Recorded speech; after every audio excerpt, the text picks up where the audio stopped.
सब लोग जो है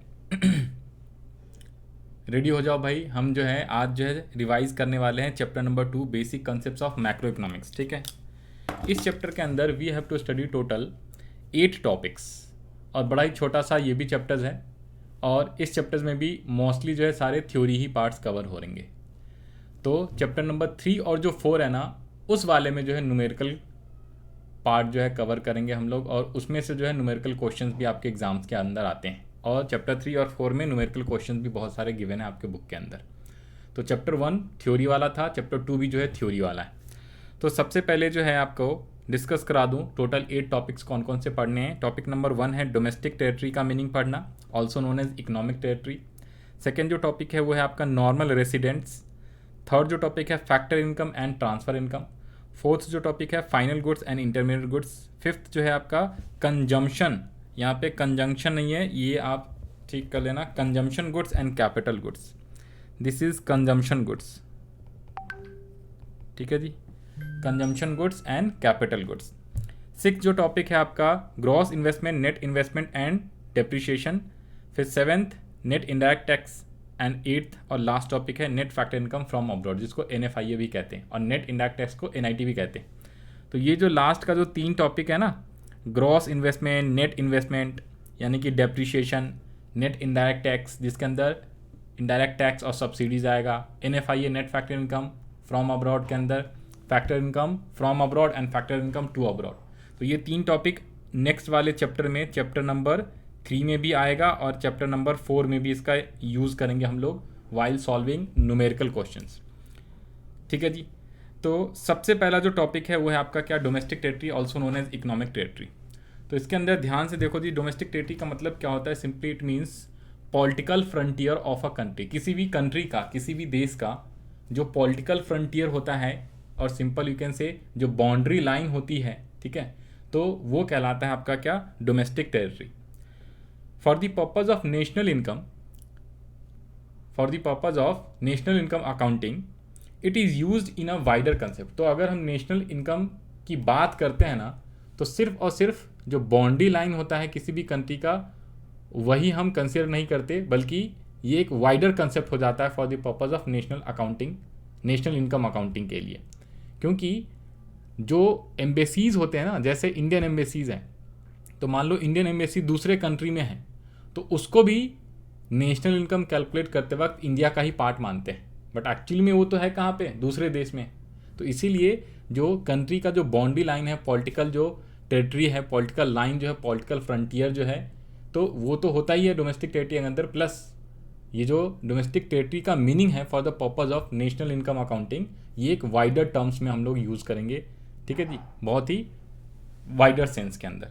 इसके अलावा डोमेस्टिक टेरिटरी ऑल्सो इंक्लूड्स कौन कौन सी चीज़ें, तो 3 चीज़ें देखो यहाँ पे ध्यान से देखो। डोमेस्टिक टेरिटरी के अंदर हम 3 चीज़ें इंक्लूड करते हैं जो कि सबसे इंपॉर्टेंट है, और थ्योरी क्वेश्चंस आएंगे इससे, ठीक है जी।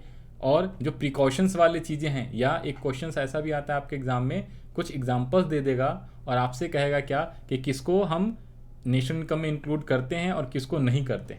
तो उस टाइप के क्वेश्चन आएंगे, तो वहाँ पे बहुत ज़्यादा ये हेल्प करेगा आपको। तो डोमेस्टिक टेरिटरी के अंदर हम कौन कौन सी चीज़ें इंक्लूड करते हैं, तो नंबर 1 सबसे पहला क्या है आपका, ships and aircrafts owned and operated by normal residents between 2 countries. अब सुनना, यदि मैं बात करूँ एयर इंडिया का, एयर इंडिया हमारे इंडिया का क्या है, एरोप्लेन है, ठीक है जी। एयर इंडिया हमारे इंडिया का एरोप्लेन। अब एयर इंडिया क्या है, मान लो न्यू दिल्ली से फ्लाइट उड़ती है और दूसरे देश में चली जाती है, रशिया में। फिर रशिया से जो है दूसरे कंट्री में यूक्रेन चली गई। आजकल तो लड़ाई हो रहा है, बट कोई बात नहीं। फिर रशिया से यूक्रेन चली गई, मान लो रशिया से चाइना चला गया, तो चाइना रशिया के बीच, अमेरिका रशिया के बीच हमारी इंडियन एयरलाइन अगर ऑपरेट हो रही है, तो उसे भी हम डोमेस्टिक टेरिटरी का ही पार्ट मानेंगे। इसके अलावा अगर कोई फिशिंग वेजल है, ऑयल है, नेचुरल गैस रिग्स है एंड फ्लोटिंग प्लेटफॉर्म्स है, operated by residents of a country in international water, अगर कोई इंटरनेशनल वाटर है और उस वाटर में जैसे ना तेल निकालते हैं ना हम, पेट्रोलियम प्रोडक्ट, तो वो समुद्र में ऊपर में बनाया जाता है, ठीक है, बेस, और फिर समुद्र के नीचे से ऑयल निकाला जाता है, तो तेल का खदान यानी ऑयल रिग्स कहते हैं उसको। तो नेचुरल गैस हो गया, ऑयल रिग्स हो गया, कोई फिशिंग वेजल्स हो गया, जो जहाज जो फिशिंग करने वाला जहाज है, तो वो सारे के सारे अगर इंटरनेशनल वाटर में वर्क कर रहा है लेकिन है किसका, इंडियन कंपनी का या इंडियन पर्सन का, तो उसे भी आप डोमेस्टिक टेरिटरी के अंदर ही कवर करते हैं हम लोग, उसको भी डोमेस्टिक टेरिटरी मानते हैं। इसके अलावा एम्बेसीज, तो एम्बेसीज वाला बड़ा ही इंपॉर्टेंट रहता है, इसको याद कर लेना, ध्यान से सुनना। देखो जी भाई देखो, एम्बेसीज में दो टाइप के एम्बेसीज है, सुनना। एक तो अगर इंडियन एम्बेसी है, एम्बेसी क्या होता है, एम्बेसी का मतलब क्या होता है, ध्यान से सुनो। जैसे इंडियन एम्बेसी है ना, तो इंडियन एम्बेसी दूसरे कंट्रीज़ में रहता है। जैसे हमारी इंडियन एम्बेसी जो है चाइना में भी है, अमेरिका में भी है, और अमेरिकन और चाइनीज़ की एम्बेसी, रशियन एम्बेसी हमारे इंडिया में भी है। तो जो इंडियन एम्बेसी है ना, वो किसी भी कंट्री में रहे, बाहर की किसी भी कंट्री में, उसे हम डोमेस्टिक टेरिटरी ही मानते हैं, यानी इंडिया का पार्ट ही मानते हैं। लेकिन इंडिया में जैसे न्यू दिल्ली में कोई दूसरे देश का एम्बेसी है, रशिया का, अमेरिका का, चाइना का, तो उसको उस कंट्री का टेरिटरी मानते हैं, उस कंट्री का पार्ट मानते हैं, ना कि इंडिया का। अगर इसको ना, ये इंपॉर्टेंट है, इसको मैं एक बार थोड़ा सा ड्रॉ करके बताता हूँ। मान लो ये इंडिया है, ठीक है जी, और इंडिया में यहाँ पे एक छोटा सा एम्बेसी है, इसका नाम है रशियन एम्बेसी। ये रशियन एम्बेसी है, क्योंकि भाई इंडियन एम्बेसी इंडिया में नहीं होगा, वो दूसरे देश में होगा। रशियन एम्बेसी रसिया में नहीं होगा, सब अलग अलग कंट्रीज़ में होगा। तो ये रशियन एम्बेसी है। वैसी ही रशिया में मान लो रशिया में यहाँ पे इंडियन एम्बेसी है, इंडियन एम्बेसी। तो ये जो रशिया में इंडियन एम्बेसी है ना, ये इसे हम इंडिया का पार्ट मानेंगे। लेकिन जो ये रशियन एम्बेसी इंडिया में है, इसे हम डोमेस्टिक टेरिटरी नहीं मानते, इंडिया का पार्ट नहीं मानते, ठीक है जी। ये किसका होगा, ये रशिया का पार्ट होगा। तो आप इस तरीके से समझ के चलना, ठीक है जी। इसके अलावा थर्ड जो है आपका, थर्ड, ये तीन हो ही गए। सबसे पहला क्या था, शिप्स और एयरक्राफ्ट, कौन सा, इंडिया वाला, जो कि दूसरे कंट्रीज़ में अगर ऑपरेट करता है, किसी 2 कंट्री में, 3 कंट्री में, 4 कंट्री में, बट है तो इंडियन। यदि कोई फिशिंग वेजल है, ऑयल, नेचुरल गैस है, फ्लोटिंग प्लेटफॉर्म्स है, कौन से, इंडियन कंपनी का या इंडियन रेसिडेंट्स का, और वो इंटरनेशनल वाटर में भी वर्क कर रहा है, काम कर रहा है, तो भी उसको डोमेस्टिक टेरिटरी का पार्ट मानते हैं। और थर्ड और लास्ट था क्या, अगर कोई अमेरिकन एम्बेसी नहीं बल्कि इंडियन एम्बेसी है, अमेरिका में, रशिया में, चाइना में, कहीं दूसरे देश में इंडियन एम्बेसी, तो उसको डोमेस्टिक टेरिटरी का पार्ट मानेंगे।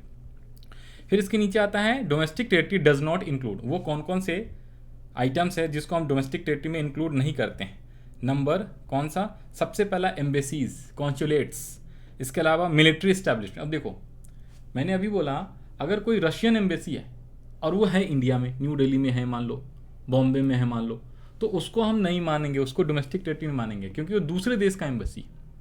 अगर मान लो कोई जैसे यूएनओ का ऑफिस है, यूएनओ, यूनाइटेड नेशन ऑर्गेनाइजेशंस, ठीक है जी, वर्ल्ड हेल्थ ऑर्गेनाइजेशंस, तो ये सारे इंटरनेशनल ऑर्गेनाइजेशंस है जो सभी ऑलमोस्ट कई सारे कंट्रीज़ में, जो भी इसके मेंबर्स कंट्री है, सब कंट्रीज़ में ये इनका ऑफिस रहता है।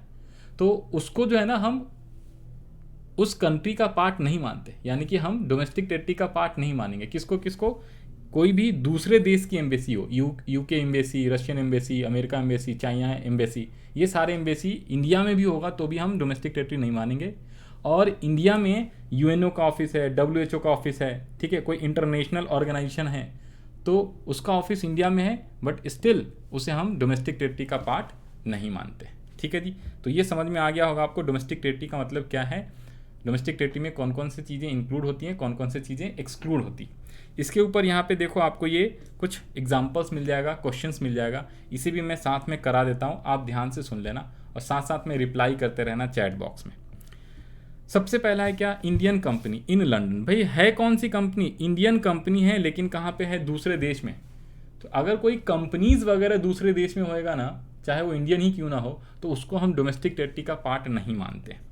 लेकिन कोई इंडियन एम्बेसी हो, ठीक है जी, इंडियन एरोप्लेन हो, शिप्स हो, वो बाहर हो, तो हम उसको मानते। इसके अलावा माइक्रोसॉफ्ट ऑफिस, अब दूसरे कंट्री की ऑफिस, माइक्रोसॉफ्ट कहाँ की कंपनी है, अमेरिका की, वो इंडिया में है, तो इंडिया में है तो उसको डोमेस्टिक टेरिटरी का पार्ट मानेंगे। Tata rented its building to Google in America, ठीक है जी, तो इसे आप क्या करोगे, यहाँ पे लिखना था नो, ठीक है जी, नो। फिर है उसके अलावा इसको पार्ट नहीं मानेंगे डोमेस्टिक टेरिटरी का। कंपनी, अच्छा ये यहीं पे नहीं, ठीक है, company in India owned by Japan, भाई जापानीज़ कंपनी है जो कि इंडिया में है, तो इसको आप क्या मानोगे, ये जो है ना, ये पता है क्या आ गया, ये एक एक लाइन ये नीचे आ गया है एक्चुअली में, बट कोई बात नहीं, ठीक है जी, इसका आंसर्स भी मैंने दे दिया है, एक एक लाइन नीचे आ गया है, तो कोई दिक्कत वाली बात नहीं। तो अगर कोई ऑफिस है रिलायंस इंडस्ट्री का कहाँ पे, न्यूयॉर्क में, दूसरे देश में, तो भी पार्ट नहीं मानेंगे। ब्रांच ऑफ फॉरेन बैंक है इन इंडिया तो हम मानेंगे। अब एम्बेसी की बात करो, देखो जी इंडियन एम्बेसी है कहाँ पे, जापान में है, तो इंडियन एम्बेसी तो it is a part of domestic territory. इसके अलावा अगर मैं बात करूँ कोई अमेरिकन एम्बेसी है इंडिया में तो आप इसको क्या करोगे, पार्ट नहीं मानोगे। कोई ब्रांच ऑफ एसबीआई है इन चाइना तो भी उसको पार्ट नहीं मानोगे। कंपनी के केस में अलग होता है और एम्बेसी के केस में अलग होता है। मैंने कहा एम्बेसी वाला ध्यान से देखो, अगर रशियन एम्बेसी इंडिया में है, कोई भी दूसरे देश की एम्बेसी, तो हम उसको डोमेस्टिक टेरिटरी का पार्ट नहीं मानेंगे। और यदि मान लो इंडियन एम्बेसी किसी दूसरे कंट्री में क्यों ना हो, उसे हम डोमेस्टिक टेरिटरी का पार्ट मानते हैं। लेकिन कंपनी के केस में, जैसे रिलायंस कंपनी है, रिलायंस कंपनी, टाटा की कंपनी, ठीक है, ये सारे कंपनी जो है ना, मान लो दूसरे देश में, यहाँ पे घर है और ये किसका है, रिलायंस इंडस्ट्री का मान लो ऑफिस है, रिलायंस इंडस्ट्री वहाँ पे वर्क कर रही है, तो भाई इंडियन एम्बेसी तो डोमेस्टिक टेरिटरी का पार्ट मानते हैं यदि दूसरे देश में, लेकिन अगर कोई कंपनी दूसरे देश में है तो उसे हम पार्ट नहीं मानते। और अगर वहाँ की कोई कंपनी इंडिया में है, वहाँ की कंपनी इंडिया में, जैसे मान लो मारुति सुजुकी दूसरे देश का ब्रांड है, माइक्रोसॉफ्ट का ऑफिस है, मान लो माइक्रोसॉफ्ट का ऑफिस है इंडिया में, तो इसे हम डोमेस्टिक टेरिटरी का पार्ट मानेंगे। ठीक है जी, तो ये एक मेजर डिफरेंस है। इसके अलावा आ जाओ जी, यहाँ पे मैंने ये आउट ऑफ सिलेबस से बता दिया। देखो जो मैंने कहा था ना डोमेस्टिक टेरिटरी, तो डोमेस्टिक टेरिटरी का मतलब क्या होता है, जैसे ये कोई इंडिया है, यहाँ पे एग्जांपल ये इंडिया, तो इंडिया के बेस लाइन तो है ही, इसके बाद समुद्र के अंदर भी कई माइल्स तक इंडिया माना जाता है। नॉर्मली 12 नॉटिकल माइल्स तक माना जाता है और उसको और एक्सटेंड करोगे 200 नॉटिकल माइल्स तक। तो ये आपके सिलेबस में नहीं है, बट नॉर्मली आपको समझाने के लिए बता दिया। समुद्र में जहाँ पे इंडिया का बाउंड्री लाइन ख़त्म होता है ना, जहाँ से समुद्र स्टार्ट होता है, ठीक है जी, तो वहाँ से 200 नॉटिकल माइल्स तक, माइल्स नॉट किलोमीटर, किलोमीटर से भी बड़ा होता है माइल, तो 200 नॉटिकल माइल तक जो है इंडिया का पार्ट माना जाता है। ठीक है जी, ये चीज़ें। अब आते हैं सेकंड टॉपिक पे। First topic is completed now, second topic, total 8 topics हैं। तो सेकंड टॉपिक है आपका नॉर्मल रेसिडेंट्स। नॉर्मल रेसिडेंट्स किसे कहते हैं, ध्यान से सुनना। नॉर्मल रेसिडेंट्स का मतलब क्या होता है, सुनो। दो चीज़ें, नॉर्मल रेसिडेंट्स का मतलब एक तो इंडिविजुअल पर्सन और एक इंस्टीट्यूशंस। नंबर 1 इंडिविजुअल पर्सन और दूसरा है इंस्टीट्यूशंस।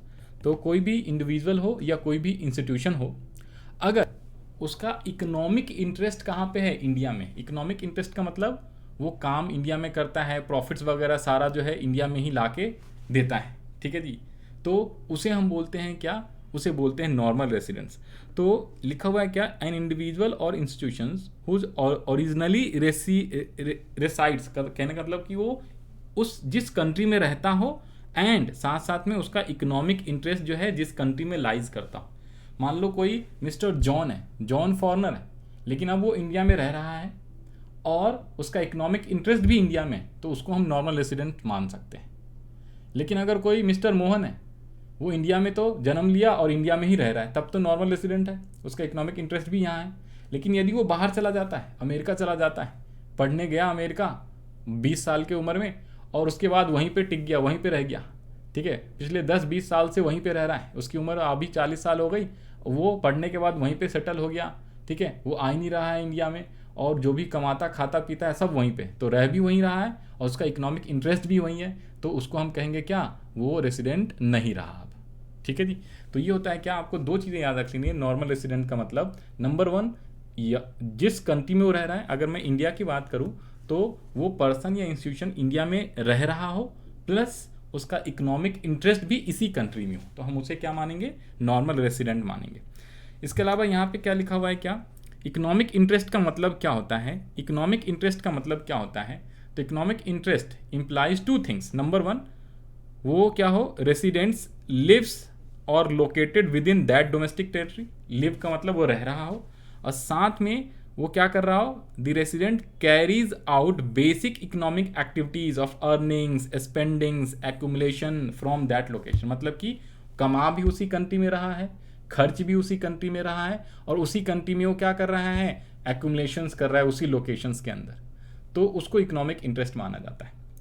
फिर आते हैं क्या, following are not included under the category of normal residents. ये सारे वो कैटेगरी है जो क्या नॉर्मल रेसिडेंट के कैटेगरी में नहीं आएंगे, जिसको हम नॉर्मल रेसिडेंट नहीं बोलेंगे, नॉट।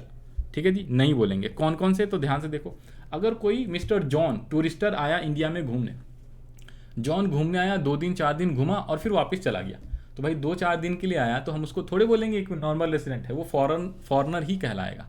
तो कोई फॉरेन टूरिस्टर है या कोई विजिटर्स है, कोई मान लो क्रिकेटर्स लोग आते हैं, क्रिकेट खेल के चले जाते हैं, समझ रहे हो बात को, क्रिकेटर एक्टर्स लोग आते हैं, फिल्म बनाए और चले जाते हैं, जो फॉरेन के होते हैं, दूसरे देश के होते हैं, तो उन सबको हम लोग क्या करेंगे, नॉर्मल रेसिडेंट नहीं मानेंगे। उसके अलावा कोई फॉरेन स्टाफ है एम्बेसी का, 2 विदेशी एम्बेसीज होती है, अमेरिकन, रशियन, ये सब एम्बेसी इंडिया में है, तो जो फॉरेन स्टाफ सब जो होते हैं, एम्बेसडर्स वगैरह लोग आए, ठीक है, यहाँ पे रहते हैं, तो उसको भी हम कंसिडर नहीं करते हैं। आर्म फोर्स के कोई भी पर्सन्स, ठीक है जी, तो उन सबको भी हम नॉर्मल रेसिडेंट नहीं कहते। इम्प्लॉयज़ ऑफ इंटरनेशनल ऑर्गेनाइजेशन, जैसे यूएनओ वगैरह जो था, यूएनओ डब्ल्यूएचओ का ऑफिस इंडिया में है, तो वहाँ पे भाई उन ऑर्गेनाइजेशंस के इम्प्लॉयज़ वगैरह, स्टाफ्स वगैरह भी काम करते हैं, हमारे इंडियन स्टाफ भी काम करते हैं, वहाँ के लोग भी काम करते हैं, तो जो भी इम्प्लॉयज़ ऑफ इंटरनेशनल ऑर्गेनाइजेशंस है उसे हम कंसिडर नहीं करते हैं, ठीक है जी। International organisations like UNO, WHO, ये सारी चीज़ें। Do members of foreign vessels, commercial travellers, seasonal worker, जैसे मान लो कोई अमेरिका का प्लेन इंडिया में आया, ठीक है जी, और पैसेंजर्स को उतारा और फिर पैसेंजर्स को लोड करा और अमेरिका चला गया, तो भाई अमेरिका का जो ड्राइवर वगैरह है, मान लो अमेरिकन शिप है, अमेरिकन शिप में अमेरिकन ड्राइवर है मान लेते हैं, तो वो इंडिया आया, फिर भाई कई बार क्या होता है, जिस दिन आया, क्योंकि काफ़ी लंबी फ़्लाइट होती, 16-18 घंटे की फ़्लाइट होती, तो अमेरिका से इंडिया आया, ठीक है, सभी पैसेंजर को उतार दिया, फिर उसको रेस्ट चाहिए, तो मान लो 1-2 दिन रेस्ट करने यहीं पे रुक गया इंटरनेशनल एयरपोर्ट पे, और फिर वो 2 दिन बाद जो है फिर यहाँ से पैसेंजर को लेके जा रहा है, तो 2-4 दिन यहाँ पे जो रुका, तो क्या हम उसको बोलेंगे कि वो रेसिडेंट ऑफ इंडिया है? नहीं। तो इसीलिए जितने भी ये आपके मेंबर्स होते हैं ना, चाहे वो एरोप्लेन के मेंबर्स हो, चाहे वो पानी वाला जो शिप होता है, वेजल होता है, जो सामान लोड करके लाता है, ठीक है जी, तो उसके जितने भी जो मेंबर्स होते हैं, जितने भी मेंबर्स होते हैं, ड्राइवर इंक्लूडिंग बहुत सारे मेंबर्स होते हैं, क्रू मेंबर्स बोलते हैं उसको, तो वो सारे के सारे जो हैं क्या कहलाएंगे, रेसिडेंट नहीं कहलाएंगे।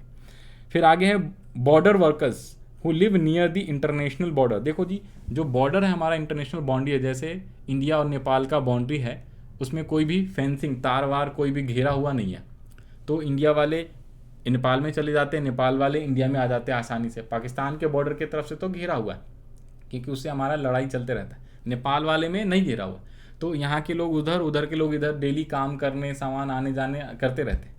तो उस केस में ज़रा बताओ वो कौन से कंट्री के रेसिडेंट कहलाएंगे। तो आपको याद रख लेना है क्या, यहाँ पे सिंपली जिस कंट्री में वो रह रहे हैं, ठीक है, जिस कंट्री में काम कर रहे हैं उसका नहीं कहलाएंगे रेसिडेंट, जिस कंट्री में वो रह रहे हैं, जिस कंट्री में उनका घर है। तो मान लो कोई इंडियन पर्सन है, उसका घर है कहाँ पे, बॉर्डर लाइन के इंडिया वाले पार्ट में, और वो डेली काम करने नेपाल जाता है, तो नेपाली नहीं कहलाएगा, वो इंडियन ही कहलाएगा, यानी कि रेसिडेंट ऑफ इंडिया ही कहलाएगा। सो सिंपल। तो ये चीज़ आप याद रख लेना। इसके बाद अब आते हैं, इसमें भी सेम उस टाइप से क्वेश्चन है, कुछ 1-2 क्वेश्चन करा देता हूँ, बाकी आप पढ़ लेना, इसका आंसर भी दिया हुआ है वैसे मैंने। जैसे मान लो इंडियंस हैं going to Pakistan for watching cricket match. भाई मैं इंडियन हूँ, मैंने ऑस्ट्रेलिया गया मैच देखने, श्रीलंका गया, बांग्लादेश, पाकिस्तान में मैच देखने जाता हूँ, इंग्लैंड गया मैच देखने, तो क्या मैं वहाँ का रेसिडेंट कहलाऊंगा या यहीं का रेसिडेंट कहलाऊंगा? तो नॉर्मल रेसिडेंट ऑफ इंडिया ही कहलाऊंगा। यहाँ पे नॉर्मल रेसिडेंट का मतलब है इंडिया से, तो हम अभी भी इंडियन ही कहलाएंगे। लेकिन अगर कोई वहाँ का पर्सन मैच देखने यहाँ पे आ गया तो वो नॉर्मल रेसिडेंट नहीं कहलाएगा। इसके अलावा कोई फॉरेन टूरिस्टर है visiting India for a month to सी दी ताजमहल। भाई कोई ताजमहल देखने आया, तो इस केस में भी हम क्या कहेंगे उसको कि भाई सिर्फ ताजमहल देखा और चला गया 1 महीने के बाद, तो उसे हम नॉर्मल रेसिडेंट नहीं कहेंगे। यहाँ तक बात समझ में आती है तो एक बार रिप्लाई करके बता दो जी चैट बॉक्स में, एक बार रिप्लाई करके चैट बॉक्स में बता दो कि यहाँ तक समझ में आ गया। फिर उसके बाद बड़ा ही इंपॉर्टेंट सा एक टॉपिक होता है सिटीजनशिप और रेसिडेंशियलशिप। सिटीजनशिप और रेसिडेंटशिप, ये बड़ा ही छोटा सा टॉपिक है, तो ध्यान से सुनना। सिटीजनशिप अलग होता है, रेसिडेंटलशिप अलग होता है। सिटीजनशिप का मतलब क्या होता है कि आप किस कंट्री के नागरिक हो। बाय बर्थ अगर आपने इंडिया में जन्म लिया ना, तो आप सिटीजन ऑफ इंडियन कहलाते हो, यानी कि इंडियन सिटीजन कहलाते हो। तो इंडियन सिटीजन जो है ना 2 वेज से बनता है, 2 वेज से इंडियन सिटीजन बनता है। Number 1, many person born in India. अगर आप जन्म लेते हो इंडिया में तो आप क्या कहलाओगे, सिटीजन ऑफ इंडिया कहलाओगे, यानी इंडियन सिटीजन कहलाओगे। और यदि इंडियन गवर्नमेंट ने किसी विदेशी पर्सन को भी सिटीजनशिप दे सकती है। फॉर एग्जाम्पल आप याद कर लेना, पाकिस्तान का ना हमारा एक सिंगर है, क्या नाम था, अदनान सामी। अदनान सामी जो है पाकिस्तानी था, वो पाकिस्तान में जन्म लिया था उनने, बट वो इंडिया में आया और यहीं पे रहने लगा। ठीक है जी, तो रहने लगा तो हम उसको सिटीजनशिप नहीं देंगे। फिर उसने गवर्नमेंट को अप्लाई करा, कई साल यहीं पे रहा, गवर्नमेंट को अप्लाई करा, फिर उसको गवर्नमेंट ने सर्टिफिकेट दे दिया कि now you are citizen, passport issue कर दिया। तो एक तो बाय बर्थ आप बनते हो सिटीजन, दूसरा यदि आपने गवर्नमेंट को एप्लीकेशन दिया है और गवर्नमेंट ने आपको ऑथराइज कर दिया, गवर्नमेंट ने आपको सिटीजनशिप का सर्टिफिकेट दे दिया, अलाउ कर दिया, तभी जाके आप सिटीजनशिप ऑफ इंडिया यानी कि सिटीजन ऑफ इंडियन कहलाते हो। तो ये दो केसेस है सिटीजनशिप के लिए। ठीक है जी, बाय बर्थ और बाय, हाँ जी, इंडियन लॉ अगर अलाउ करता है तो। इसके बाद रेसिडेंटशिप कहते हैं। रेसिडेंटशिप में क्या है ना, सिटीजनशिप होना कोई ज़रूरी नहीं। रेसिडेंटशिप का मतलब आप रह रहे हो अगर इंडिया में तो आप कहलाओगे क्या, रेसिडेंट। तो एक तो जो इंडियन लोग हैं, ठीक है, an individual is a normal resident of a country if he is originally it resides in the country. अगर कोई भी इंडियन है तो इंडिया में रहेगा तो क्या कहलाएगा, रेसिडेंट ऑफ इंडिया कहलाएगा। लेकिन अगर कोई इंडिया में जन्म लेता है, 5, 10 साल, 20 साल जो है यहाँ पे एजुकेशन लिया, काम करा, फिर वो फॉरेन चला गया और वहीं पे सेटल हो गया, ठीक है, तो फिर उसको उस केस में हम रेसिडेंट नहीं कहेंगे। बट याद रख लो, कई बार वो आता भी है इंडिया फिर चला जाता है, तो उसमें टाइम का मेन लिमिटेशन होता है। टाइम का लिमिटेशन क्या है, ध्यान से सुनो। टाइम का क्या लिमिटेशन, ध्यान से सुनना। अगर कोई भी पर्सन, ठीक है, 1 साल से ज़्यादा, ध्यान से सुनना, यदि कोई भी फॉरेनर पर्सन इंडिया में आया और 1 साल से ज़्यादा रह गया इंडिया में, तो हम उसको भी रेसिडेंट ऑफ इंडिया मानेंगे। सेम वे में अगर कोई पर्सन जो है इंडिया से बाहर चला जाता है और बहुत ज़्यादा दिनों तक वहाँ रहने लगा, 1 साल से ज़्यादा रहने लगा, तो हम उसको फिर क्या बोलेंगे, रेसिडेंट ऑफ इंडिया नहीं बोलेंगे। समझ में आ गया होगा बात। सिटीजनशिप और रेसिडेंशियलशिप में ये डिफरेंस था, बस खत्म। टॉपिक नंबर 2 भी खत्म। नाउ टॉपिक नंबर 3 पे आते हैं। टॉपिक नंबर 3 बहुत ही आसान है और बहुत ही छोटा सा है। मेन जो टॉपिक था वो 2 था। देखो, सबसे ज़्यादा क्वेश्चंस आने के चांसेस फर्स्ट और सेकंड टॉपिक से रहता है इस चैप्टर में। Domestic territory also known as economic territory and second है आपका नॉर्मल रेसिडेंट। तो ये दोनों टॉपिक अगर समझ में आया तो एक बार ज़रा आप लोग रिप्लाई कर दो चैट बॉक्स में फटाफट, क्विकली। मैं वेट कर रहा हूँ, चैट बॉक्स में रिप्लाई कर दो। यहाँ तक सब कुछ समझ में आ गया है तो क्विकली। फिर उसके बाद हम लोग जो है थर्ड टॉपिक पे आएंगे, जो कि बहुत ही छोटा सा है, बहुत ही आसान सा है। हाँ जी, सबको आवाज़ आ रही मेरी? तो प्लीज़ रिप्लाई कर दो, चैट बॉक्स में रिप्लाई करना है मैसेज के थ्रू।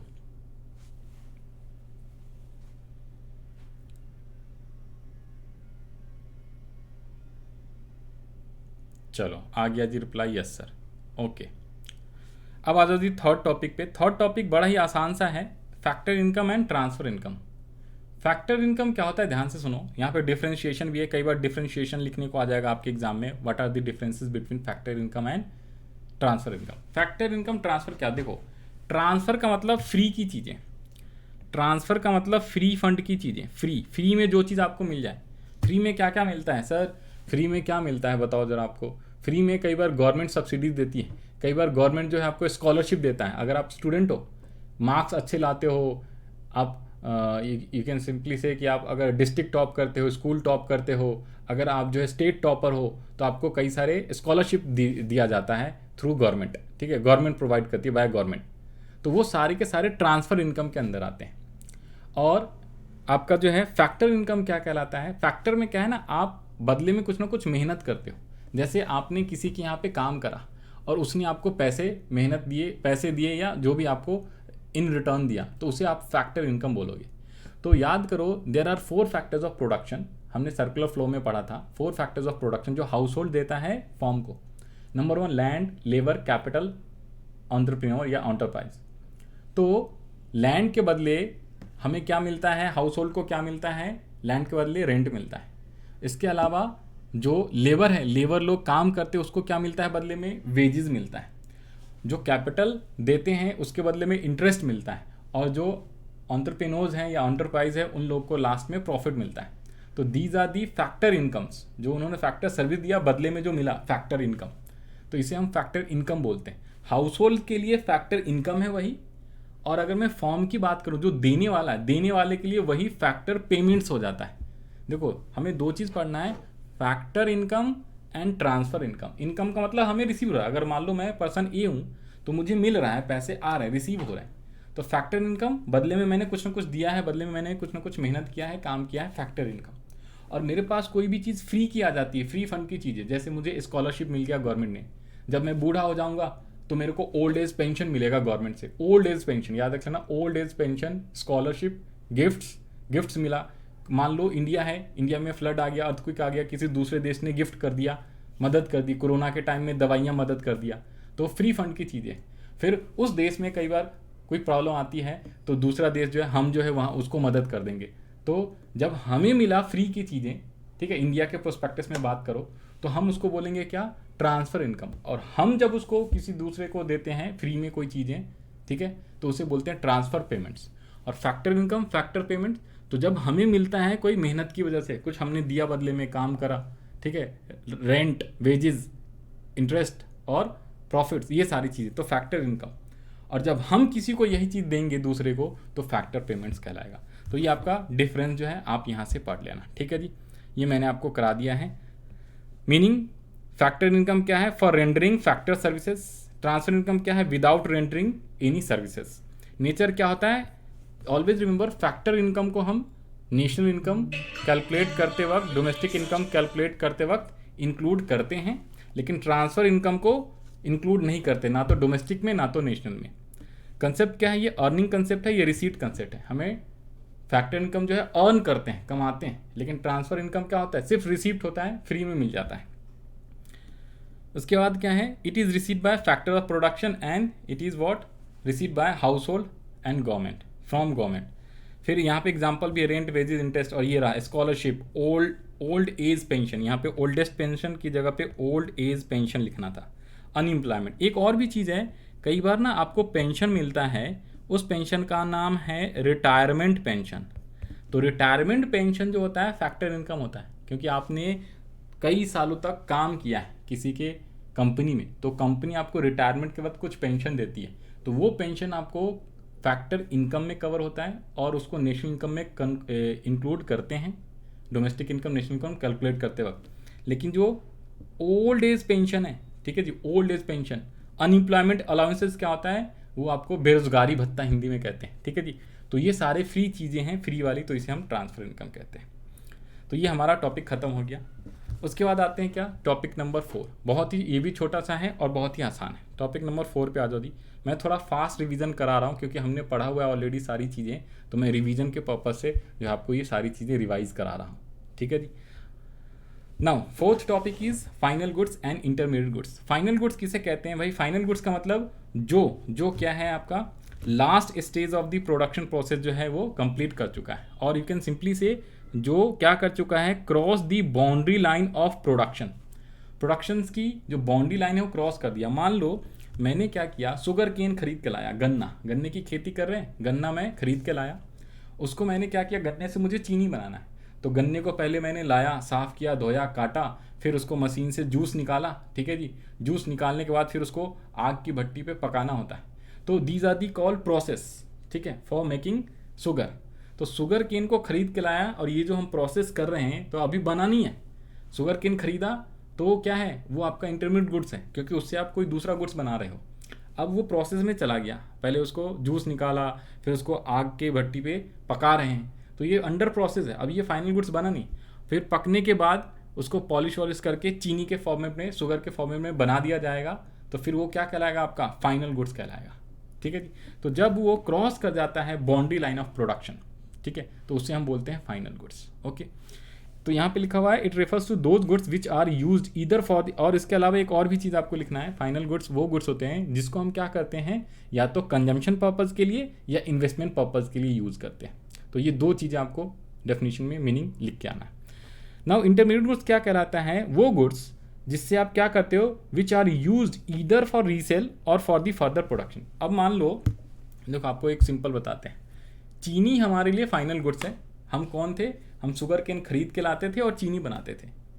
अब मान लो कोई दूसरा पर्सन है बी का क्या काम है, बी का काम है स्वीट्स बनाना, स्वीट्स, मिठाई की दुकान है। तो बी क्या करेगा, मिल्क भी खरीद के लाएगा, ठीक है जी, और भी जो मटेरियल लगते हैं वो भी लाएगा, और शुगर भी खरीद के लाएगा। शुगर बनाया शुगर खरीद के लाए दुकान से, उसने मेरे से खरीदा शुगर दुकान वाले ने, तो मेरे लिए शुगर फाइनल गुड्स है, लेकिन उस मिठाई की दुकान वाले के लिए वो इंटरमीडिएट गुड्स है, क्योंकि वो शुगर को यूज़ करके मिठाई बनाएगा, स्वीट्स बनाएगा, और स्वीट्स जब बन के तैयार होएगा तो स्वीट्स जो है वो उसके लिए फाइनल गुड्स हो जाएगा, और चीनी जो है उसके लिए, शुगर जो है उसके लिए इंटरमीडिएट गुड्स हो जाएगा। तो इंटरमीडिएट गुड्स वो गुड्स होते हैं जो ईदर क्या करते हैं, फॉर रीसेल पर्पस या फिर प्रोडक्शन। तो मैंने प्रोडक्शन वाला एग्जांपल बताया जिससे फर्दर प्रोड्यूस किया जा रहा है। रीसेल में क्या होगा, अगर कोई दुकानदार है, रिटेलर है, वो क्या करता है, मेरे से चीनी खरीद के ले जाता है और फिर कस्टमर को बेच देता है।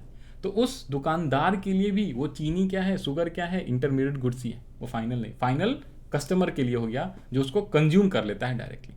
तो डिफरेंस भी आप आसानी से आप लिख सकते हो, what are the differences between final goods and intermediate goods. तो अब आप आसानी से लिख सकते हो, यहाँ पे डिफरेंस भी बताया हुआ है। यहाँ पे कुछ एग्जांपल्स भी हैं, 2-3 एग्जांपल आपको दिखा देता हूँ। फॉर एग्जांपल देखो, अगर पेपर जो है परचेज किया है किसने, पब्लिशर्स ने, पब्लिशर्स जो पब्लिश करता है पेपर को, तो उसके लिए वो इंटरमीडिएट गुड्स होएगा, क्योंकि वो पेपर को पब्लिश करेगा, दोबारा से यूज़ करेगा, ठीक है, फर्दर प्रोडक्शन के लिए। अगर मान लो मशीन जो है या फर्नीचर जो है परचेज किया है किसी स्कूल ने परचेज किया है, ठीक है जी, तो स्कूल ने परचेज किया फर्नीचर किसके लिए, वो यूज़ करेगा, तो उसके लिए वो क्या हो जाएगा, फाइनल गुड्स। अगर मिल्क जो है परचेज करा है किसी हाउस होल्ड ने, तो आपके लिए क्या है, फाइनल प्रोडक्ट है या फाइनल गुड है, फाइनल प्रोडक्ट है या फाइनल गुड्स है। लेकिन कोई मिल्क जो है वो ग्रॉसरी शॉप वाले ने परचेज करा है, मान लो परचेज करा कोई ग्रॉसरी शॉप वाले ने, ठीक है जी, और या तो स्वीट्स वाले दुकान वालों ने, तो उनके लिए क्या इंटरमीडिएट गुड्स कहलाता है। तो ये आपके कुछ एग्जांपल्स है, आप कर लेना, ये बहुत सारे, और ये सारे एग्जांपल्स बड़े इंपॉर्टेंट है। ये जो जितने भी एग्जांपल है ना भाई साहब, इसमें से आधे से ज़्यादा आपके एग्ज़ाम में ऑलरेडी आया हुआ है पिछले कई सालों में। ये जो जितने भी एग्जांपल मैंने लिखे हैं, इसमें से कई सारे एग्जाम्पल जो है आपके एग्जाम में ऑलरेडी आया हुआ है। समझ में आई बातें। तो 1 या 2 नंबर में क्वेश्चन ऐसी बनाता है, वो कोई एक आइटम का नाम दे देगा। फॉर एग्जांपल वो देगा कि फर्टिलाइजर यूज्ड बाय फार्मर्स, बताओ जी इसे इंटरमीडिएट गुड्स कहते हैं या फाइनल गुड्स कहते हैं, also explain, give the explanation in 1 mark. तो इस टाइप से क्वेश्चन आता है, ठीक है जी। तो जब फार्मर खरीदेगा क्या फर्टिलाइजर, तो उसके लिए इंटरमीडिएट है, क्योंकि भाई वो फर्टिलाइजर को यूज़ करके खेती करेगा और फिर गेहूँ चावल धान जो भी उगाना है उसको वो प्रोडक्शन करेगा। तो ये थे आपके क्या फाइनल और इंटरमीडिएट गुड्स। अब आ जाते हैं हम अपना 5th टॉपिक जो कि इंपॉर्टेंट है। उसके बाद तो ये 6, 7 बड़े छोटे छोटे हैं, क्योंकि ये आगे के चैप्टर में भी काम आता है। तो 5th टॉपिक पे आओ और फिर हमारा जो है ये कंप्लीट हो जाएगा। सुनो, 5th जो टॉपिक है उसका नाम है consumption goods and capital goods. 5th topic जो है हमारा consumption and capital goods. 5th topic के अंदर कंजम्पशन गुड्स का मतलब क्या है, ध्यान से सुना। कंजम्पशन का मतलब वो गुड्स जिसको हम खरीदते हैं और कंज्यूम कर लेते हैं, सीधा सीधा खरीदा और कंज्यूम कर लिया। एग्जाम्पल, अगर मैंने टीवी खरीदा, अगर मैंने फ्रिज खरीदा, एसी खरीदा, गर्मी का टाइम आने वाला है ना भाई, मोबाइल भी खरीदा, ठीक है, चीनी शुगर दाल चावल कुछ भी, कोई भी चीज़ अगर आप खरीदते हो और उसको सीधे कंज्यूम करने के लिए खरीदते हो, तो वो कहलाता है आपका कंजम्पशन गुड्स। कैपिटल गुड्स क्या होता है, for the purpose of investments, तो उसको हम कैपिटल गुड्स कहते हैं। एग्जाम्पल और यू कैन से, और भी इसमें आओ थोड़ा सा, तो यहाँ पे देखो रीड करा देता हूँ। Consumption goods refers to those goods which satisfy the wants of the consumer directly, जो कंज्यूमर के वांट्स को सेटिस्फाई करता है डायरेक्टली। कैसे सेटिस्फाई करेगा भाई, हमने 11th क्लास में इकोनॉमिक्स पढ़ा है, उसमें हमें यूटिलिटी का चैप्टर पढ़ना होता था, चैप्टर 2 और 3, कंज्यूमर यूटिलिटी। उसमें क्या था, अगर हम कोई चीज़ को खरीद के लाते हैं और उसको कंज्यूम करते हैं, मान लो मैं दुकान पे गया गोलगप्पा खाने, गोलगप्पा जैसे ही खाया, दैट इज कॉल्ड कंजम्पशन किया, तो हमें एक सेटिस्फैक्शन मिलता है, अपने वांट्स को सेटिस्फाई कर लिया हमने।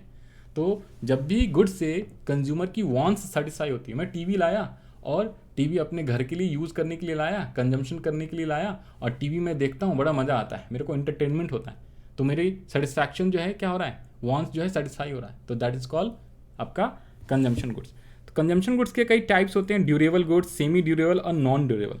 देखो जी, ड्यूरेबल गुड्स होते हैं जैसे जो ज़्यादा दिनों तक चले, टेलीविज़न, रेफ्रिजरेटर, फ्रिज, ये सारे।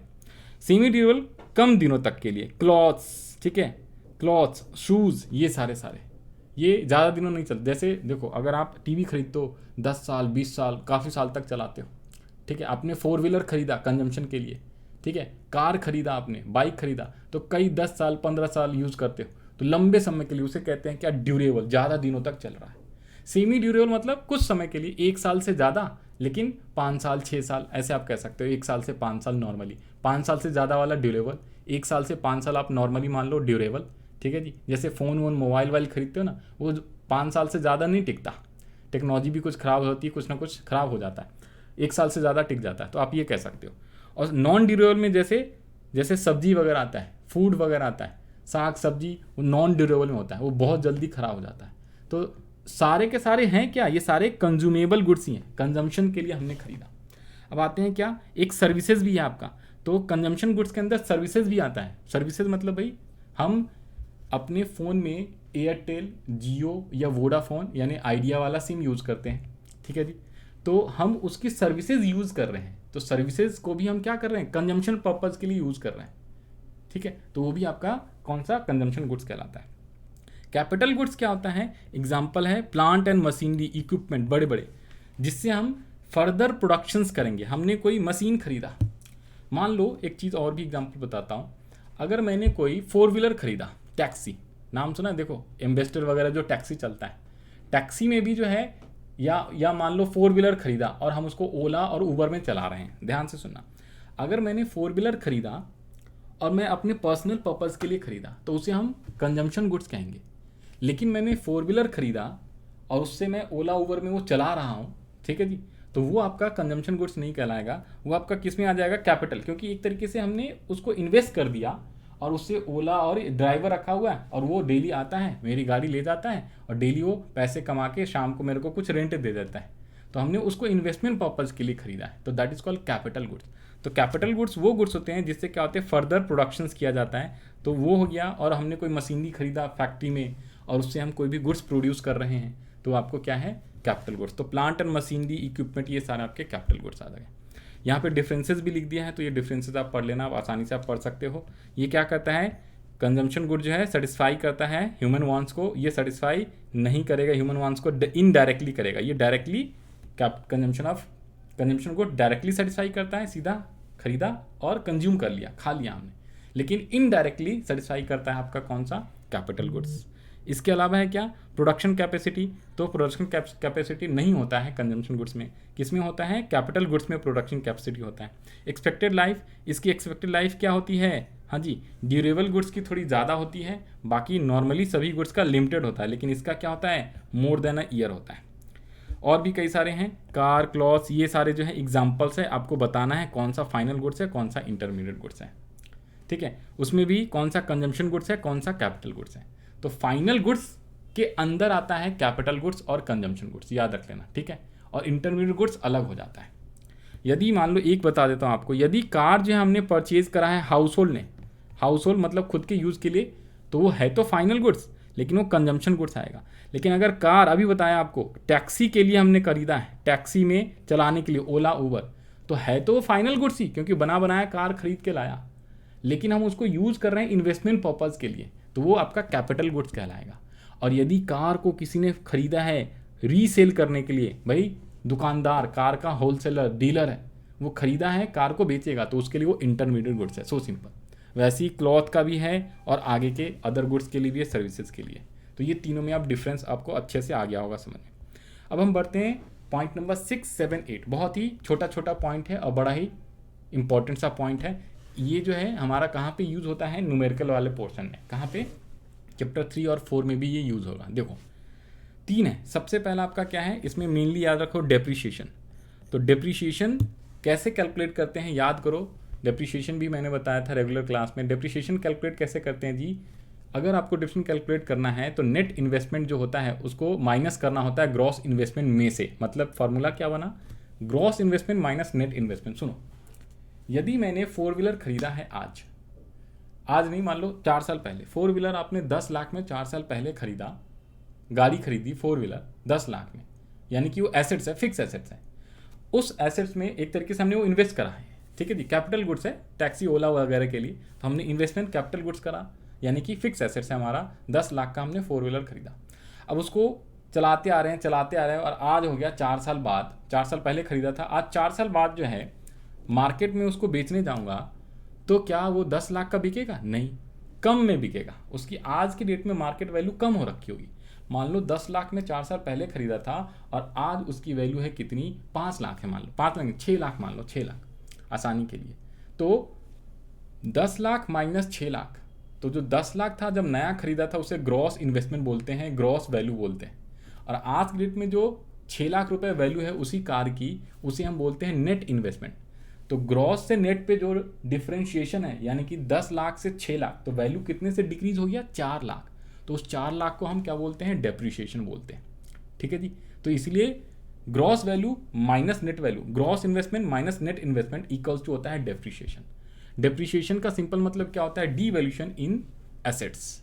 और ड्यू टू किसकी वजह से devaluation in assets, due to efflux of time, due to obsolescence. Obsolescence का मतलब होता है टेक्नोलॉजी चेंजेस होने की वजह से।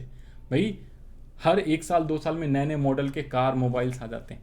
और एक्सपेक्टेड ऑब्सोलेंस भी है, और नॉर्मल वियर एंड टेयर। भाई हमने गाड़ी को चलाया होगा, ठीक है, नॉर्मल, तो उसमें कुछ ना कुछ खरोच लगा होगा, कुछ नॉर्मल वियर एंड टेयर हुआ होगा, तो उन सब की वजह से डेप्रिशिएशन आता है। तो फार्मूला भी है क्या, यहाँ पे ध्यान से देखो, ये फार्मूला जो मैंने क्या लिखा है, net investment equals to gross minus depreciation, gross investment net plus depreciation. एक और यहाँ पे आप फार्मूला लिख लो, depreciation equals to gross investments minus net investments. ठीक है जी, सबका फार्मूला सेम ही है, ये एक ही फार्मूला से बना है भाई। भाई मैथमेटिकली क्या है, आप लेफ्ट को राइट, राइट को लेफ्ट हैंड में ले जाओगे तो अपने आप बन जाएगा। तो ग्रॉस माइनस नेट करोगे ना, सिंपल वर्ड में बोलूँ तो भाई अगर आपको डेप्रिशिएशन चाहिए तो gross investment minus net investment करना पड़ता है। 10 लाख माइनस 6 लाख, तो आपका 4 लाख डेप्रिशिएशन आ जाएगा। ओके, यदि आपको ग्रॉस इन्वेस्टमेंट निकालना है तो आप क्या करोगे, नेट इन्वेस्टमेंट में क्या कर दो, डेप्रिशिएशन ऐड कर दो। भाई 6 लाख प्लस 4 लाख, तो आ गया आपका 10 लाख। कैसे मर्जी वैसे कर लो, ठीक है। तो ग्रॉस भी समझ में आ गया, नेट भी समझ में आ गया। यही था आपका gross investment, net investment and depreciation. अब हम लोग बढ़ते हैं फर्दर। एक छोटा सा टर्म है डेप्रिशिएशन एंड कैपिटल लॉस। क्या डिफरेंस होता है, बस मीनिंग आपको पढ़ा दूं, ध्यान से सुनो। डेप्रिशिएशन का मतलब अभी अभी हमने पढ़ा, falling in the value of fix asset due to normal wear and tear, passage of time, obsolescences. लेकिन कैपिटल लॉस का मतलब पता है क्या होता है, due to unforeseen obsolescence, natural calamities, theft, चोरी हो जाना, एक्सीडेंट हो जाना, ईटीसी। यहाँ ईटीसी नहीं है, ईटीसी है। उसके अलावा जो डेप्रिशिएशन होता है ना, उसके लिए हमें प्रोविजन बनाना पड़ता है, लेकिन कैपिटल लॉस के लिए कोई प्रोविजन नहीं बनाते। प्रोडक्शन प्रोसेस में क्या होता है, इट डज नॉट हैम्पर, लेकिन कैपिटल लॉस होएगा तो आपका प्रोडक्शन प्रोसेस रुक सकता है, हैम्पर हो सकता है, ठीक है, उसमें रुकावट आ सकती। तो these are the differences between capital loss and depreciation. अब हम बढ़ते हैं लास्ट के 2 टॉपिक, बड़ा ही छोटा छोटा है। One is net indirect taxes, another is net factor income from abroad. Net indirect taxes क्या होता है जी, तो शॉर्ट में इसको NIT भी कहते हैं। और NIT का मतलब क्या होता है, indirect taxes minus subsidies. NIT कैसे निकालते हैं, इनडायरेक्ट टैक्सेस माइनस सब्सिडीज। अब इनडायरेक्ट टैक्सेस का मतलब क्या होता है, जो GST का नाम सुना होगा ना, GST, वो इनडायरेक्ट टैक्स के एग्जाम्पल। GST, अब GST हम उसको बोलते हैं 2007 से, 1 जुलाई 2007 से GST आया हमारे इंडिया में। उसके पहले GST नहीं था, तो GST की जगह पे कई सारे टैक्सेस होते थे, सेल्स टैक्स, ठीक है जी, एक्सपोर्ट ड्यूटी, इंपोर्ट ड्यूटी, समझ रहे हो, ये सब टैक्सेस होते थे, एक्साइज ड्यूटी, वैट, तो ये सारे इनडायरेक्ट टैक्स के एग्जाम्पल हुआ करते थे। अब इन सबको कंबाइन करके, एक्सेप्ट एक्सपोर्ट और इंपोर्ट वाला टैक्स अभी भी है जिसको कस्टम ड्यूटी बोला जाता है, बाकी सबको कंबाइन करके GST बना दिया गया। तो इनडायरेक्ट टैक्सेस का मतलब है टैक्स जो कि इनडायरेक्टली पे करते हो आप, गुड्स एंड सर्विसेज पे पे करते हो। एक होता है डायरेक्ट टैक्स, एक इनडायरेक्ट टैक्स। आपने टर्म 1 में किस में पढ़ा था, आपने बजट वाले चैप्टर में पढ़ना था। तो इनडायरेक्ट टैक्स में सब्सिडी, देखो इनडायरेक्ट टैक्स क्या होता है, जब आप गुड्स एंड सर्विसेज खरीदते हो ना, आप गए मार्केट में मोबाइल खरीद के लाए, आप गए आपने क्या करा, आपने बैग खरीदा स्कूल के लिए, यूनिफॉर्म खरीदा अपने स्कूल के लिए, तो आपको GST पे करना है, वो गवर्नमेंट को पे करना पड़ता है, आप नहीं देते, उस प्राइस में इंक्लूडेड रहता है, और आपके बिहाफ पे बेसिकली जो है वो दुकानदार वो पे करता है। आप ऐसे समझ सकते हो, वो करना तो था वैसे दुकानदार को पे, लेकिन दुकानदार आपसे उसी में चार्ज कर लेता है उस गुड्स के प्राइस में, और फिर वो गवर्नमेंट को पे करता है। तो अल्टीमेटली दिया तो आपने, या मान लो उसी पर्सन ने दिया, तो टैक्स जो है वो गवर्नमेंट को पे किया जाता है। और कई बार बदले में गवर्नमेंट कुछ छूट दे देती है, आपको सब्सिडीज़ दे देती है। एग्जाम्पल, जब आप LPG सिलेंडर खरीदते हो तो उस पर आपको सब्सिडी दिया जाता है बाय गवर्नमेंट।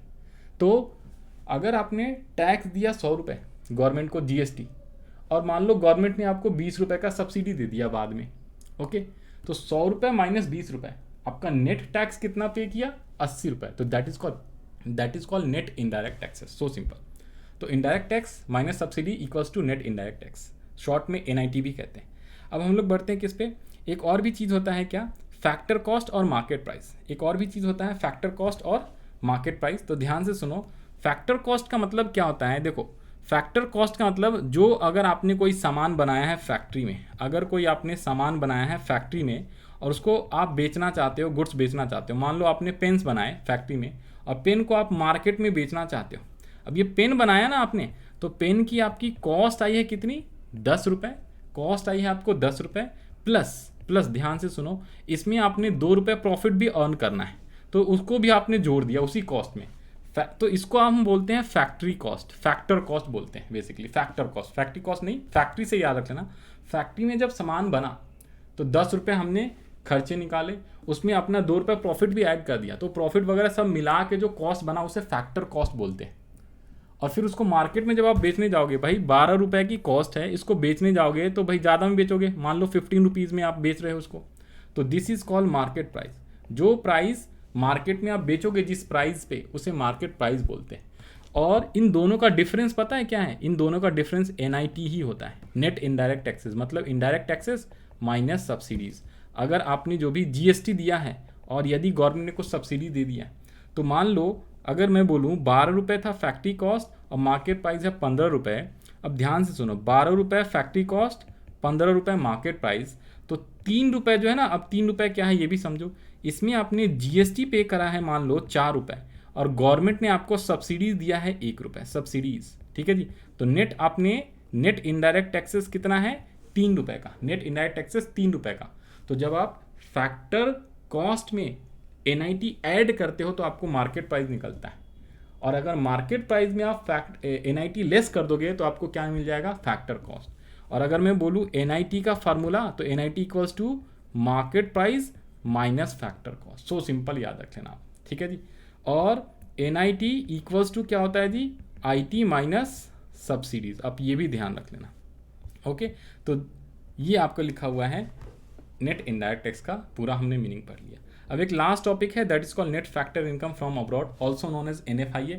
तो NFIA का फुल फॉर्म क्या होता है, नेट फैक्टर इनकम कैलकुलेट कैसे करते हैं, factor income from abroad minus factor income to abroad. Factor income from abroad क्या है, सिंपल वर्ड में बोलूँ तो देखो भाई, यदि आपने कोई भी सामान वगैरह, सामान छोड़ो, यदि आपने कोई भी इनकम अर्न करा है दूसरे देश से, दूसरे देश, फैक्टर इनकम क्यों है, क्योंकि भाई मान लो आपने एक्सपोर्ट करा, गुड्स बेचा और बदले में आपको पैसे मिले, तो एक्सपोर्ट ऑफ गुड्स करा तो बदले में आपको इनकम आई। मान लो इनकम आया कितने, इनकम आया आपको मान लो 1000 रुपये का, ठीक है, 1000 रुपये का।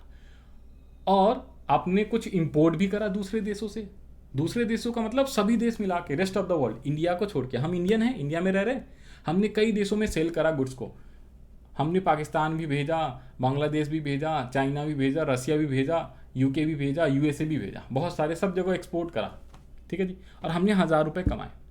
कई बार हम इंपोर्ट भी करते हैं, मान लो आईफोन खरीदा अमेरिका से, ठीक है जी, या और भी कई सारे सामान हम इंपोर्ट करके दूसरे देश से लाए। रशिया से हमने क्या खरीदा, मान लो रशिया से हमने जहाज़ खरीदा, ठीक है जी, एरोप्लेन खरीदा, ये सारे। तो मान लो हमने 800 रुपये का इंपोर्ट कर लिया, यानी कि फैक्टर इनकम फ्रॉम अब्रॉड कितना कमाया, 1000 रुपये कमाया, और हमने दिया कितना, फैक्टर इनकम टू अब्रॉड कितना दिया, 800 रुपये। तो नेट कितना कमाया, 1000 माइनस 8 यानी 200 कमाया, ठीक है जी। ये उल्टा भी हो सकता है सर, ऐसा भी तो हो सकता है, फैक्टर इनकम आपने 1000 रुपये क्या किया, कमाया, लेकिन इंपोर्ट ज़्यादा कर लिया। मान लो इंपोर्ट करा कितने का, मान लो ये करा 1300 रुपये का, ठीक है, ऐसा भी हो सकता है। तो इस बार फैक्टर इनकम निगेटिव में आएगा 300, ठीक है जी, net factor income from abroad negative में आ जाएगा। तो so simple, factor income, net factor income from abroad का मतलब क्या होता है, the difference between factor income from abroad and factor income to abroad, okay. और एक और चीज़ याद रख लेना इसमें, कभी कभी ना नेट फैक्टर इनकम की जगह पे आपका जो फैक्टर इनकम टू अब्रॉड और फ्रॉम अब्रॉड ना दिया हो, तो आपको ये 3 चीज़ें ऐड करनी है, तब जाके आपको net factor income from abroad मिल जाएगा। Number 1, net compensation to employees, net income from property and entrepreneurship and net retained earning. अगर आप इन 3 को ऐड भी कर लेते हो तो भी आपका net factor income from abroad आपको मिल जाता है, ठीक है जी। कंपोनेंट्स कौन से हैं, तो ये इसी को 3 कंपोनेंट्स बोलते हैं। तो ये था हमारा क्या, चैप्टर 2 का फुल रिवीजन, ठीक है जी। और अब आप आसानी से जो है कोई भी क्वेश्चंस आएगा इस चैप्टर से तो आसानी से अब आप कर सकते हो। मेनली इसमें याद रख लेना, ये जो चैप्टर 2 है इसमें मेन जो है मेन टॉपिक आप याद रख लेना, topic number 1, topic number 2 and topic number 3, 4, 5। तो सबसे ज़्यादा अगर इसमें भी इंपॉर्टेंट बोलूँ तो 1, 2 एंड 5 ये वेरी इंपॉर्टेंट, ठीक है जी। बाकी 3 और 4 भी इंपॉर्टेंट। 6, 7, 8 बहुत ही कम है क्योंकि इसका यूज जो हम प्रैक्टिकल क्वेश्चंस करते वक्त करते हैं चैप्टर 3 और 4 में। तो ये था आपका फुल रिवीजन ऑफ चैप्टर 2। इसके अलावा 2 मिनट और आपको लेता हूँ, रुको 2 मिनट में आपको जो है ना इंपॉर्टेंट क्वेश्चंस भी दिखा देता हूँ। ये सारे चैप्टर 2 के क्वेश्चंस हैं। कितने मैंने आपको इंपॉर्टेंट क्वेश्चंस के हिसाब से अगर आप देखो टोटल 20 क्वेश्चंस मैंने आपको बना के दिए हैं जो कि सबसे ज़्यादा इंपॉर्टेंट है। ऐसा नहीं है कि और क्वेश्चंस आपके जो बुक में हैं वो भी इंपॉर्टेंट है, बट मोस्ट इंपॉर्टेंट जो क्वेश्चन है ये 20 है। ये मोस्ट इंपॉर्टेंट इसलिए है क्योंकि पास्ट के एग्जाम्स में ये क्वेश्चंस ऑलरेडी आ चुके हैं और एक बार नहीं कई बार आ चुका है। कई बार किसी साल में, मतलब मान लो एक क्वेश्चन आया 2020 में, फिर वही सेम क्वेश्चन 2018 में भी आया था, 17 में भी आया था, तो इस टाइप से।